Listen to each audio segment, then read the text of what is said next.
एक तरफ army chief general Asim Munir साहब ने ऐलान कर दिया है कि अब वो डंडा चलाएंगे और ये डंडा जरदारी साहब पे भी चलेगा, नवाज शरीफ साहब पे भी, मरीम साहबा पे भी, शहबाज शरीफ साहब पे भी, हर उस शख्स पे, हर उस लीडर पे चलेगा जो जनरल आसिम मुनीर साहब के एजेंडे और प्रोग्राम के सामने रुकावट बनेंगे और जो इनकार करेंगे उनके लिए डंडा। और बाकी सबके लिए उन्होंने कहा कि मौजें ही मौजें, और जिस प्रोग्राम की हिमायत करेंगे, जो उनके मकासद हासिल करने में उनकी मदद करेंगे, उनके लिए उन्होंने कहा कि आसाइशें ही आसाइशें हैं। तो इस हवाले से खबरें आपके साथ शेयर करेंगे। दूसरी जानिब इमरान खान साहब और बुशरा बीबी जो अडयाला जेल से खबरें आ रही हैं वो काफ़ी गंभीर खबरें हैं, अफसोसनाक हैं, बल्कि होलनाक हैं। और पाकिस्तान तहरीक इंसाफ क्यों खामोश है, इस बात की अभी तक समझ नहीं आ रही, क्योंकि अली अमीन गंडापुर साहब जो कि वज़ीर आला हैं खैबर पख्तूनख्वा के, और वो राब्ते में भी हैं एस्टेब्लिशमेंट के, मिलिट्री लीडरशिप के, और वो क्यों अपना किरदार अदा नहीं कर रहे, अपना रोल क्यों नहीं अदा कर रहे। क्योंकि हमारे पास जो इत्तलात मौसूल हुई हैं, कल बुशरा बीबी के साथ उनकी एक अजीज़ा की मुलाकात हुई, उनकी बच्चियों की मुलाकात उनके साथ नहीं हो रही, बेटियों की मुलाकात नहीं हो रही, मुलाकातें महदूद की गई हैं। कल बड़ी मुश्किल से बुशरा बीबी के साथ एक खातून की मुलाकात हुई है, उनकी अजीज़ा थी, और उन्होंने जो बाहर आके बयान किया है मंजर वो काफ़ी गंभीर है। और उसकी वजह यह है कि न सिर्फ बुशरा बीबी बल्कि इमरान खान साहब के साथ भी सख्तियाँ बहुत ज़्यादा बढ़ा दी गई हैं, और इमरान खान साहब की सेहत के बारे में तशवीशनाक सूरत हाल मौजूद है। और क्योंकि उनको तवील अरसे से उनका मेडिकल चेकअप नहीं किया गया, और जो चेकअप किया जाता है और वो जेल हुक्काम के ही डॉक्टर्स हैं वही उनको देख लेते हैं और वही रिपोर्ट सबमिट कर देते हैं, और उन्हीं की रिपोर्ट पे इत्तफा किया जा रहा है। शौकत खानम के जो निजी डॉक्टर्स हैं, डॉक्टर यूसुफ हैं और डॉक्टर फैसल सुल्तान हैं, वो एक तवील अरसे से उन्हें एक्सेस नहीं दी जा रही, और यहाँ तक कि पिम्स के भी सीनियर डॉक्टर्स अभी तक नहीं गए इमरान खान साहब का तिब्बी मुआयना करने के लिए, जबकि उन्हें इंतहाई मखदूश हालत में रखा हुआ है। उनकी बुनियादी सहूलियात जो हैं, उनके खाने का मामला भी काफ़ी लो लेवल पे चला गया है जी, और इसके साथ साथ जो उनकी काल कोठड़ी में उनको सहूलतें देनी है, इवन यहाँ तक कि उनको पानी भी साफ नहीं दिया जाता, जबकि बुशरा बीबी के साथ भी इससे कहीं ज़्यादा मामला ख़राब हैं। और उनके कमरे में जिस काल कोठड़ी में वो रह रही हैं, उस कमरे में जब बारिश आती है तो पानी आता है, मुसलसल आता है, और उसके साथ साथ उनको 3-4 दफ़ा करंट लग चुका है, क्योंकि उनकी दीवारों में जब गिली होती हैं तो करंट छोड़ा जाता है, और उन्हें भी पानी नहीं दिया जा रहा। यहाँ तक कि उनको बाथ के लिए पानी नहीं दिया जाता, वॉशरूम के लिए पानी नहीं दिया जाता। ये सारी सूरत हाल है। खुराक तो आप छोड़ ही दें, खुराक का तो कोई तस्करा ही नहीं है। यहाँ तक कि उन्हें कहा जाता है कि आपने अपने सारे काम अब आपने खुद करने हैं, और ये सिचुएशन जा रही है। कीड़े मकोड़े भी छोड़े जाते हैं, और उनकी जो हालत है, सेहत है, वो बहुत बिगड़ चुकी है, और उनका रंग जो है वो काफ़ी बदल चुका है, पीला रंग हो चुका है जो हमें बताया गया है। और ये सिचुएशन है, और उसके लिए और इसी तरीके से इमरान खान साहब के साथ भी यही कुछ किया जा रहा है। उनकी सेहत भी बिगड़ रही है, जो असल मामला है, क्योंकि उन्हें बदतरीन किस्म की कैद तन्हाई में रखा हुआ है।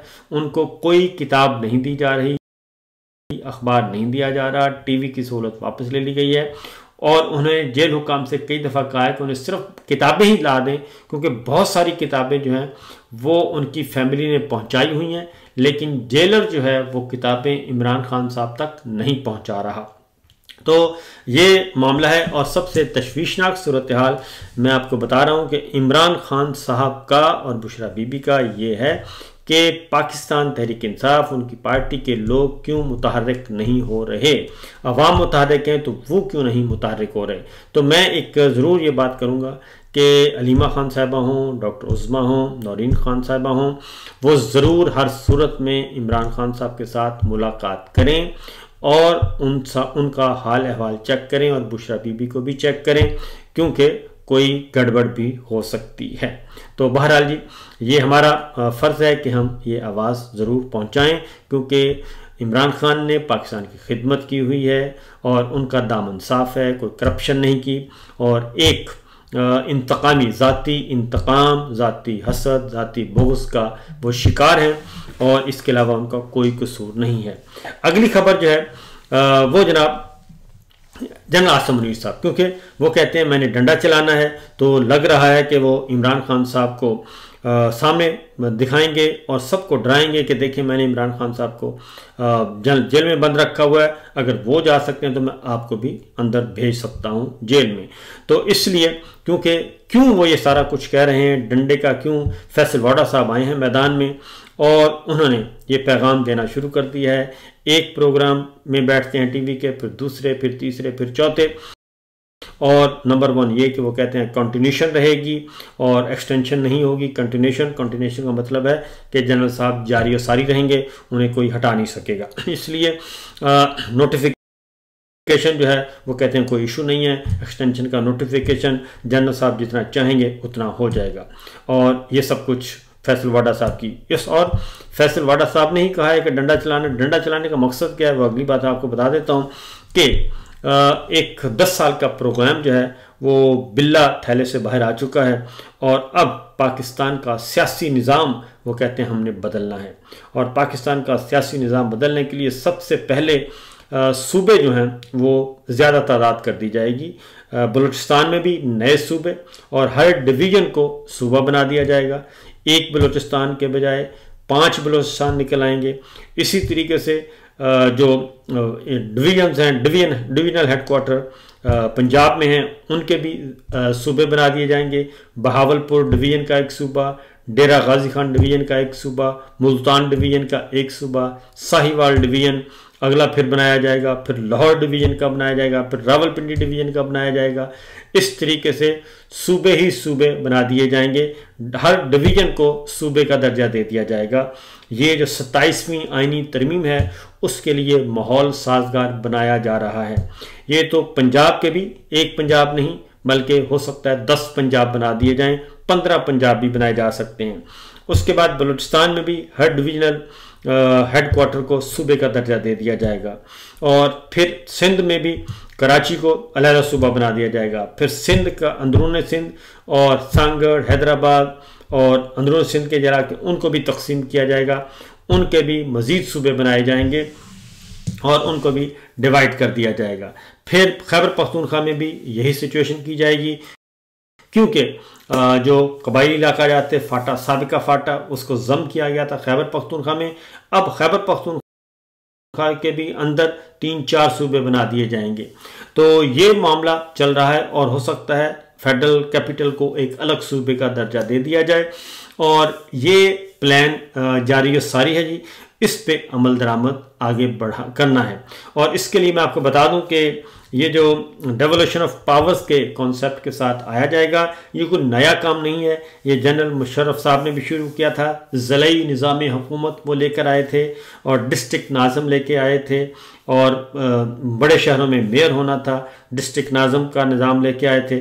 तो डिस्ट्रिक्ट नाज़मीन वाला निज़ाम दोबारा सर्वाइव किया जा रहा है। आपको याद होगा परवेज़ मुशर्रफ साहब के ज़माने में ये सारा सिलसिला शुरू किया गया था, लेकिन उसके बाद आने वाली हुकूमतों ने उसको ख़त्म कर दिया, अब उसको दोबारा रिवाइव किया जा रहा है। तो ये एक सिचुएशन, उसमें मसला क्या है, क्योंकि ये जब आप तकसीम कर देंगे सूबों में, उसकी बुनियादी वजह क्या है, ये जो कह रहे हैं कि अब डंडा चलेगा, तो इसमें फिर पॉलिटिकल पार्टीज़ जो हैं वो भी गैर मौसर हो जाएंगी और पीपल्स पार्टियों का जो है, सियासी जमातों का दौर जो है वो भी उनका भी जोर टूट जाएगा, क्योंकि इस वक्त सिचुएशन ये है, सिंध जो है वो पीपल्स पार्टी के पास है, खैबर पख्तूनख्वा PTI के पास है और पंजाब मुस्लिम लीग नवाज के पास है, बलूचिस्तान में मिक्सचर है। तो जब ये प्लान लेके आएंगे डेवोल्यूशन ऑफ पावर का और सूबे बना दिए जाएंगे हर डिवीजनल सतह पे, तो फिर ये मज़ीद सियासी जमातें जो टुकड़ों में बट जाएंगी और इसमें सबसे ज़्यादा जो फ़ायदा पहुंचेगा वो इलाकाई जमातों को पहुंचेगा, क्योंकि जहां जो जमात तगड़ी होगी, फॉर एग्ज़ाम्पल डेरा इस्माइल ख़ान है, वो पूरा डिवीज़न है, तो डेरा इस्माइल ख़ान डिवीज़न में एक सूबाई हुकूमत बन जाएगी, वो किसी को नवाज दिया जाएगा। इसी तरीके से आप कबायली इलाका कबायली इलाका जात वाला मसला भी हल कर लिया जाएगा। तो ये बुनियादी तौर पे ये एक, हमें इस पे अगली बात ये बता दूं कि ये 33 सूबे वाला मामला जो है ये कौन कर रहा है। असल प्रॉब्लम ये है, ये करने वाले कौन है, ये हैं जाली निज़ाम हुकूमत, इलेक्शन चोर और मैंडेट चोर, क्योंकि इनको ये इख्तियार नहीं है। और यही असल मसला है कि अगर इलेक्शन चोरों ने ये काम करना है तो इनको फिर कौन मानेगा, और अगर इनके ज़रिए ये सब कुछ करवाने की कोशिश की गई तो ये पायदार नहीं होगा। एक मुंतखब पार्लियामेंट लेके आई जाए जो हकीकी अवाम की नुमाइंदा हो, वो ये काम करेगी, वो इस्लाहात लेके आएगी तो वो काबिल अमल होंगी। और ये जो चोरी का निज़ाम है, सारे का सारा जाली निज़ाम हुकूमत, जाली रजीम, इनकी बात कोई भी नहीं मानेगा। इसलिए पहले भी परवेज़ मुशर्रफ साहब ने फ़ौजी दौर में दौरे हुकूमत में काम किया, वो नहीं चल सका और उसको ख़त्म कर दिया, और आने वाली गवर्नमेंट फिर ख़त्म कर देगी, क्योंकि जनरल आसिम मुनीर साहब कब तक हैं और कितना अरसा तक चल सकते हैं। अल्टीमेटली मामला वापस जाएंगे पॉलिटिकल पार्टीज़ के पास और वो अपना एजेंडा लेके आएंगी और अपना मंशूर पे अमल करेंगी।